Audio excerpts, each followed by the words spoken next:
episódio de Bleach! E Rukia nos mostra a Bankai mais bela de todas. O episódio começa na entrada principal do Palácio Real e o pessoal da Divisão Zero já está esperando o Ichigo e ele está pronto e ele fala: olha, esse vestido não tem camadas demais? Senjumaru fala que essas roupas servem para que ele atravesse todas as 62 barreiras que existem entre o Palácio Real e a Sinceritei. Isso, a Suzumaru invoca uma escada de não sei quantos degraus para o Ichigo descer. E o pessoal até enviaria o Ichigo na Tenguroren, mas eles não podem meio que ficar descendo o tempo todo. E nem é tão longe, só é cerca de uma semana com o passo relâmpago. Então o Ichigo pensa que se ele se apressar, deve levar até o meio-dia. Bom, ele tem que ir antes que os Quincy comecem a atacar. E o Gradal: não se preocupe, os Quincy já estão atacando há 3 horas. Então o Ichigo decide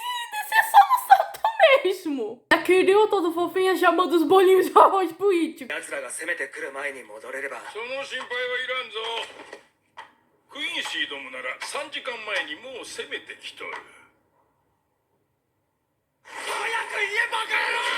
E o Ichibi vê que o Ichigo finalmente se tornou um verdadeiro ceifeiro de almas, sendo aquele que ultrapassou o estado de que nenhum ceifeiro de almas ultrapassou. Enquanto isso, o Urahara e o Mayuri ainda estão na sua sala e o Mayuri pergunta ao Urahara qual vai ser meio que a catada na manga pra virar esse jogo. Nisso, o Urahara recebe uma ligação do Ichigo e ele fala que ele está vindo, mas deve demorar um pouquinho. E ele fala pro Urahara que pode parecer arrogante, mas mesmo que a batalha pareça perdida para todo mundo, aguentem pra ele chegar. E o Urahara fala que eles estarão esperando pelo Ichigo. E o Ichigo percebe que o Urahara não falou o que aconteceu de baixo, ou seja, a coisa tá ruim. Bom, de volta ao Uryu, ele tá com os Ograd pra falar que tipo de majestade é o Yoachi. E o Jugran pede pro Uryu seguir. Eles vão numa espécie de área de execução onde os derrotados serão julgados.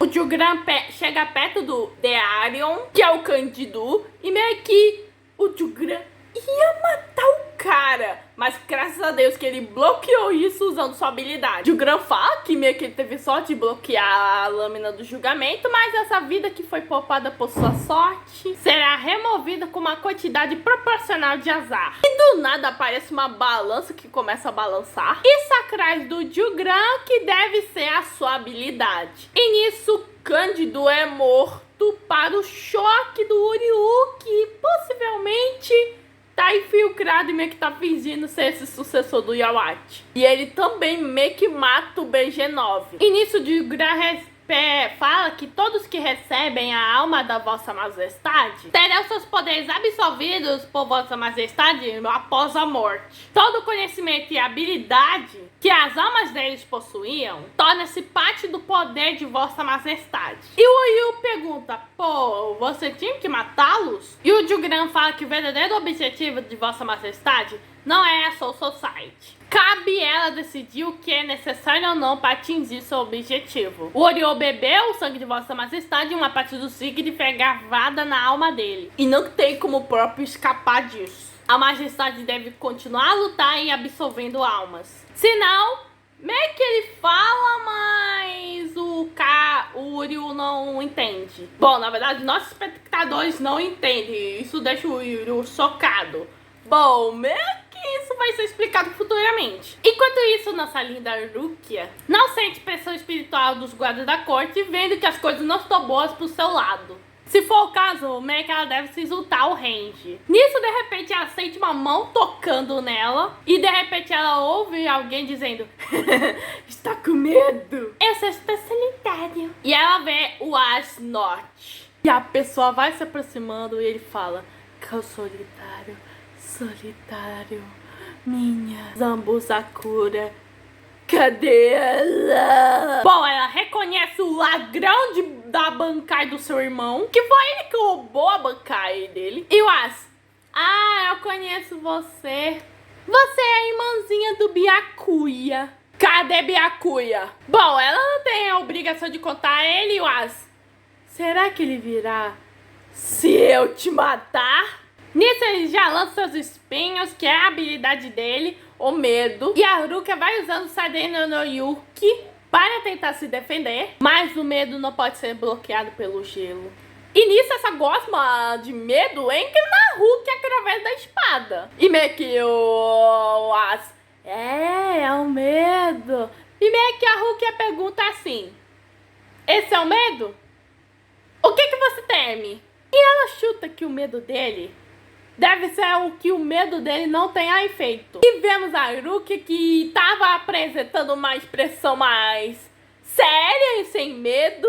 E ela mostra a sua verdadeira Soden no Shirayuki. Ela pega os espinhos dele, congela eles, meio que não sentindo efeito nela. E embora que ela possa usar o verdadeiro poder do Soden no Shirayuki, leva pra se acostumar com o corpo. Então As fala que o medo dele não penetra meio que nas feridas. O menor contato com a pele permite que ele se penecre e se infiltre. Ninguém tem proteção contra isso. Cada uma das pessoas trazem meio que seu objeto de segurança. Mas também tem os objetos que trazem medo. Quando elas entram em um lugar, em um refúgio seguro, são questionadas do porquê que elas se sentem seguras e dão uma resposta vaga, como, não sei, é porque me sinto. No entanto, quando elas entram em um lugar ligado ao medo, até um idiota pode fornecer uma razão clara.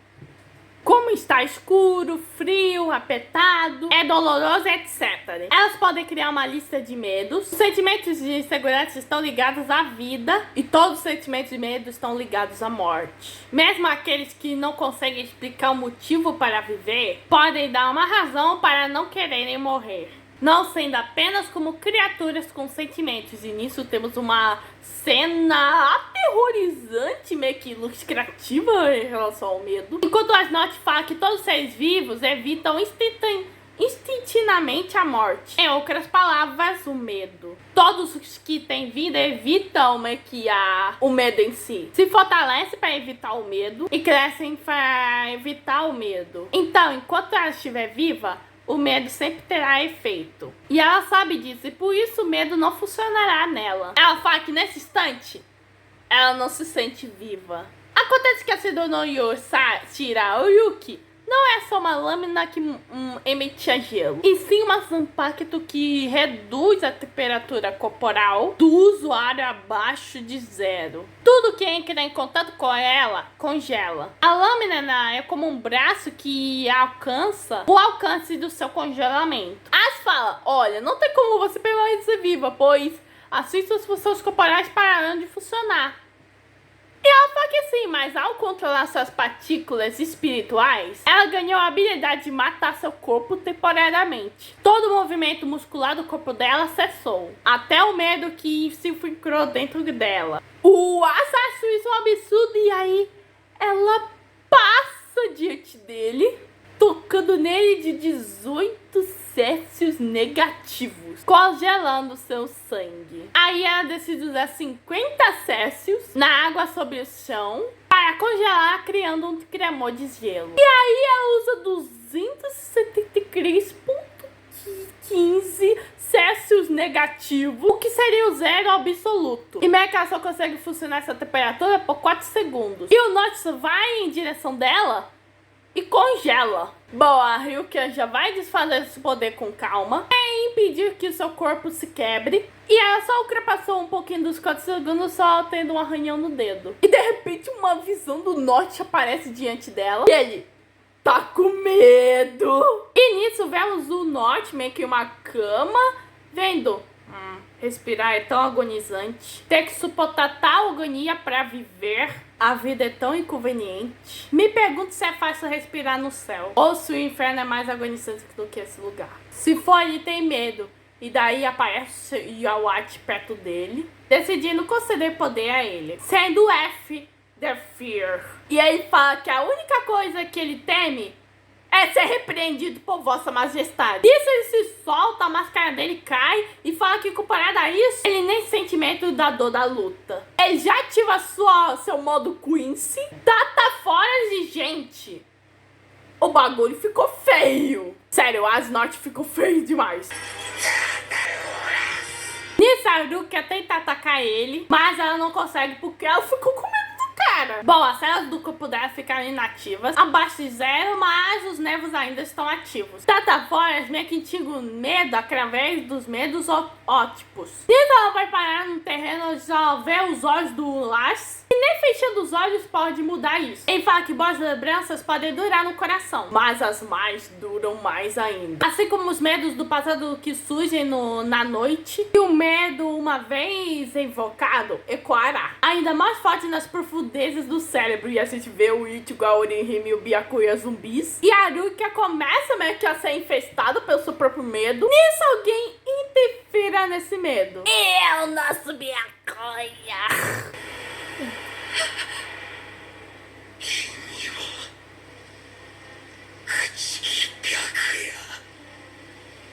Ei, Meguas, como estão as entranhas que eu arranquei? E o Byakuya só na dele. Bom, a Rukia fala por ele ter cuidado pra não olhar pra ele. E o Byakuya só meio que invoca as petalazinhas pra acabar com meio que os olhos. Byakuya tava sem medo, pois ele secou toda a área com seu Sabu Sakura. Eu acho realmente que queria ter ficado com essa Bankai. E ele, Bankai? Você já usou minha Bankai antes.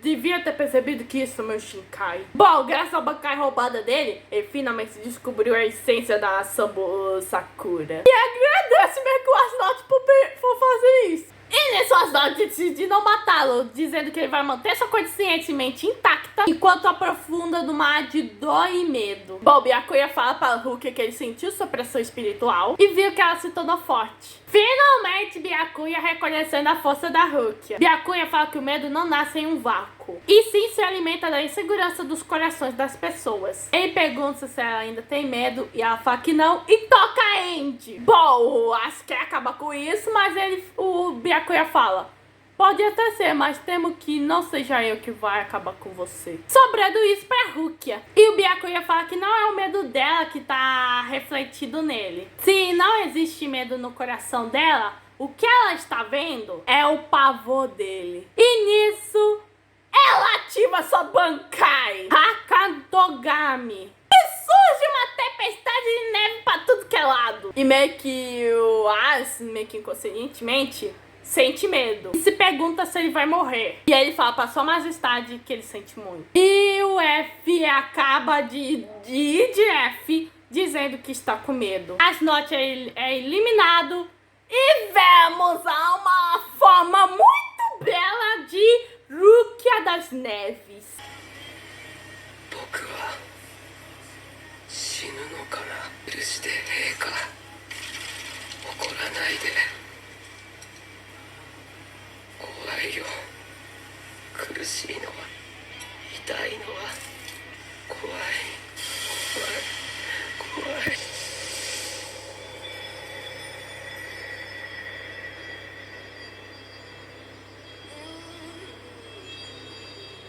Byakuya já chega e fala pra Rukia desfazer essa forma com calma. E fala que foi uma Bankai magnífica. E foi mesmo, que Bankai magnífica. Mas também é perigoso, pois o menor dos erros pode custar sua vida. E o Byakuya toca nela, mesmo ela estando naquela forma. E ele fala pra Rukia ir com ele, pois eles têm que proteger a Soul Society. E nisso vamos na estação temporária de primeiros socorros, onde a gente vê a baixinha fofa indo pra Koketchi. Ela se desculpa com a baixinha por pegar ela numa tarefa difícil, mas ela não se importa, pois o Kenny, que é o Kenpachi, tá demorando pra voltar, então ela não tem o que ela fazer. Então, quando ela encontra roupa de cama e remédios, ela só dá o pé, os pega e dá no pé, sendo nada perigoso, surpreendendo a Koketchi.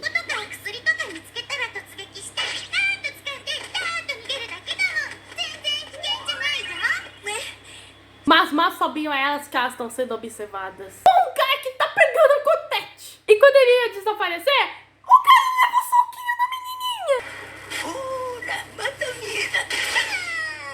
Bom, o cara desaparece, meio que a menininha se esquece do que ela acertou. E a Kusatiji leva um socaço. Meio que esse cara desaparece com sua presença. Divisão em mente. E o episódio termina aí. Bom, esse episódio foi muito bom, dedicado à grande Rukia, que ativou sua Bankai, meio que é uma das bancais mais belas de Bleach, eu admito.